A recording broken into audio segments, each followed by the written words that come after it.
लोकसभा में यदि एक ही सीट पर मां और बेटे आपस में चुनावी दंगल में कूद पड़े तो क्या होगा? क्या आपने सोचा है? नहीं ना। तो राजनीति में अक्सर वही होता है जो किसी ने सोचा नहीं होता है। बिहार के एक ऐसे लोकसभा क्षेत्र के बारे में हम बताएंगे आपको जहां से मां और बेटे ने आपस में ही चुनावी दंगल में कूद पड़े हैं। एक किसी दूसरे पार्टी से है तो एक निर्दलीय प्रत्याशी के रूप में चुनावी दंगल में कूद पड़े हैं। और देखना यह दिलचस्प होगा कि वहां पे कौन भारी पड़ेगा, पूरी खबर क्या है और ये मां बेटे दोनों कौन है और कौन से लोकसभा क्षेत्र से ये कूद पड़े हैं चुनावी दंगल में, पूरी खबर हम आपको बताएंगे। लेकिन उससे पहले नमस्कार, मेरा नाम वेद प्रकाश है, आप जनता जंक्शन देख रहे हैं और कैमरे के पीछे है पप्पू सिंह। आइए अब हम आपको बताते हैं। दरअसल बिहार के शिवहर लोकसभा क्षेत्र से एक ही सीट पर मां और बेटे दोनों ने चुनावी पर्चा भर दिया है।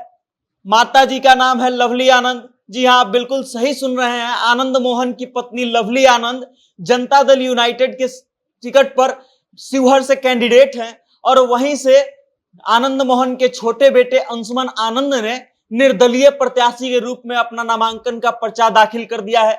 अब आप समझिए कि एक तरफ जहां एनडीए ये दावा कर रही है कि हम बिहार के 40 पे 40 सीटें जीतेंगे, तो वहीं कुछ सीटें ऐसे भी है जहां के एनडीए के बागी कैंडिडेट जो हैं आकर के मामले को गड़बड़ कर रहे हैं, मामला को तूल पकड़ा रहे हैं। और कई कैंडिडेट के और कई सीट ऐसे हैं जहां से जदयू के या फिर बड़े ये कहें कि एनडीए के घटक दल के नेता या मंत्री के बेटे जो हैं या तो निर्दलीय या फिर दूसरी पार्टी से चुनावी दंगल में कूद पड़े हैं और अब मामला पेचीदा कर दिए हैं। अब समझिए आप कि एक तरफ जहां शिवहर से आनंद मोहन के द्वारा यह दाव ठोका जा रहा है और लवली आनंद के द्वारा यह दावा किया जा रहा है कि शिवहर सीट से हम चुनाव जीत रहे हैं, वहीं पर आनंद मोहन के छोटे बेटे अंशुमन आनंद का निर्दलीय कूद जाना क्या कुछ इंगित करता है और क्या प्रभाव डालेगा, आप सोचिए। एक तरफ जब आनंद मोहन से इस बारे में पूछा गया, इस बारे में सवाल किया गया मीडिया के द्वारा, तो आनंद मोहन कहते हैं कि आम सहमति से अंशुमन आनंद ने पर्चा दाखिल किया है। अब यह आम सहमति क्या है ये हमको नहीं पता है, आनंद मोहन ही बता पाएंगे कि यह आम सहमति क्या है। क्या अंशुमन आनंद जो है आनंद मोहन से बागी हो गए हैं और वहां से निर्दलीय प्रत्याशी के रूप में कूद पड़े हैं?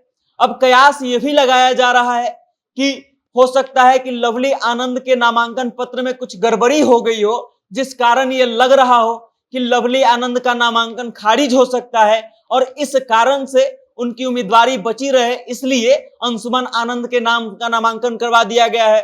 अब कुछ दिनों में जब नामांकन वापस लेने का बारी आएगा और अंशुमन आनंद अगर नामांकन वापस नहीं लेते हैं, तब मामला दिलचस्प मोड़ लेगा और यह देखना दिलचस्प होगा कि अब अंशुमन आनंद जो है किस उद्देश्य से नामांकन करवाए हैं।